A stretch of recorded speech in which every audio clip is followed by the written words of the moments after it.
NHL star just gave Marshawn Lynch a brutal lesson on why his sport doesn't protest the national anthem. And we now have another ungrateful elitist rich spoiled brat overpaid ball player refusing to stand for the national anthem. This time that ignorant bastard is Oakland Raiders player Marshawn Lynch, who last week took it upon himself to keep the momentum going which was started by the now unemployed third-string San Francisco 49ers quarterback, Colin Kaepernick. The thuggish Lynch spoke to reporters after the Oakland Raiders broke training camp this past Thursday. And although he was known for being a tough interview before his one-year retirement from the NFL, he actually tried being a decent human being this time and actually gave direct, meaningful answers to almost all of the media members' questions. All except the ones about him sitting during the national anthem during the Raiders' exhibition opener against Arizona last weekend. He was a lot more evasive in responding to those, even while managing to remain charming and engaging. Must have been awful for him to act like a civilized human being for a whole interview. But the best part of this whole episode is what the retired NHL player Jeremy Roenick said about Lynch's little stunt. Of course, you really can't compare NHL players to NFL players these days. The majority of NHL players actually have a working IQ of over 100, while most NFL players, well, let's just leave it at that. But it was great to see Steelers player James Harrison make the statement on social media saying anyone on my team sits for anthem, they better be in a wheelchair. The Washington Post reports. NFL bans Dallas Cowboys Pro Cop helmet decals, police supporters outraged. One thing fans won't see during the National Football League preseason, pro police decals on the helmets of Dallas Cowboys players, thanks to a league ruling blocking the tribute. Supporters have decried the NFL's ban on the arm-in-arm helmet decals, which players have worn during practices as a display of unity with Dallas police following the July 7 massacre of 5 officers by an anti-police sniper at a Black Lives Matter protest. The NFL had an opportunity to be leaders and advocates for change in law enforcement, Sergeant Demetric Penny, president of the Dallas Fallen Officer Foundation, told TMZ Sports after the Wednesday ruling. The Cowboys hold their preseason opener Saturday night against the Los Angeles Rams. These are our friends and our loved ones, it hurts to not have the NFL fully support us, Sergeant Penny said. Dallas Cowboys owner Jerry Jones and players drew notice for opening training camp July 30 by walking onto the field with Dallas Police Chief David Brown, Dallas Mayor Mike Rawlings, and relatives of the slain officers. I understand that the NFL has uniform rules and guidelines that they've got to follow, said Cowboys tight end Jason Witten, who helped organize the tribute, in a Thursday statement. But that still doesn't mean we're not going to support and honor our community and stand arm in arm with them, now and in the future. It still doesn't stop us from supporting them. Nationally syndicated conservative talk radio host Mark Levin blasted the anti-decal decision, calling it embarrassing and disgraceful. Let me tell you why the NFL won't do this.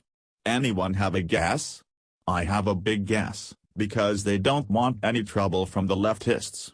From the Black Lives Matter crowd, said Mr. Levin on his Thursday show. I know exactly what's going on here. Like Hillary Clinton doesn't seek the endorsement from the cops union. Of course not. The Democrat Party's gone, Mr. Levin said. And the NFL top brass, like the NBA top brass, like baseball top brass, all liberal Democrats. Every damn one of them, pretty much. Others argued that allowing the players to wear the pro-police stickers would open the floodgates for a host of messages and causes. Dallas Morning News columnist Tim Cowlishaw said that the NFL made the right call, adding that there are ways to pay tribute to officers without opening this political door. It's an unpopular opinion, not my first, but I think the NFL made the right call, said Mr. Cowlishaw in a Thursday column. There's a way to honor these men without a decal on the helmet. If you allow that, do you allow decals saying Black Lives Matter? Pro-life? Pro-choice? Repeal Obamacare? John 3:16? Where does it end? I think there's a place for protest and there's a place to honor victims in different ways. I understand the NFL's reluctance to open this door," he said. Critics countered out that the NFL has already allowed changes to its players' sick uniforms in order to boost certain causes, such as wearing pink to promote breast cancer awareness in October. Promoting breast cancer research isn't viewed as particularly divisive, but backers of the armed decals say honoring police officers shouldn't be, either. These teams and players have a spotlight on them and could have helped bring awareness. If a uniform policy is keeping them from this, then why don't they have every team wear the decals? Asked Sergeant Benny. Conservative website goo.gl accused the NFL of harboring a double standard, saying the league had no reaction 2 years ago when St. Louis Rams players conducted a hands-up, don't shoot protest, and that Beyoncé performed her controversial song Formation during the Super Bowl 50 halftime show. The song's video features a wall with the phrase "Stop Shooting Us" written on it, a scene with Beyoncé sitting on top of a police car that is sinking into the water, and a shot where a child dances in front of a squad of policemen in riot gear, said sports talk radio host Dylan Gwynn in a Friday post on Newsbusters. That's the platform the NFL gives to anti-police activists, Mr. Gwynn said. What do police officers get from the NFL? Not even a sticker and a preseason game. The Dallas Police Department reacted Thursday by saying that the decal was less important than the support of the team and community. "We appreciate the support of the Cowboys organization and its players," said the department in a statement. "The concern for the families of our fallen officers, the Dallas Police Department, and the city of Dallas is what matters most, and we know that support will continue for the immediate and long-term future.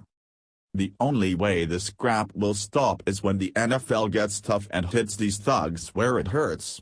And says, you don't stand, you don't get paid. It's simple."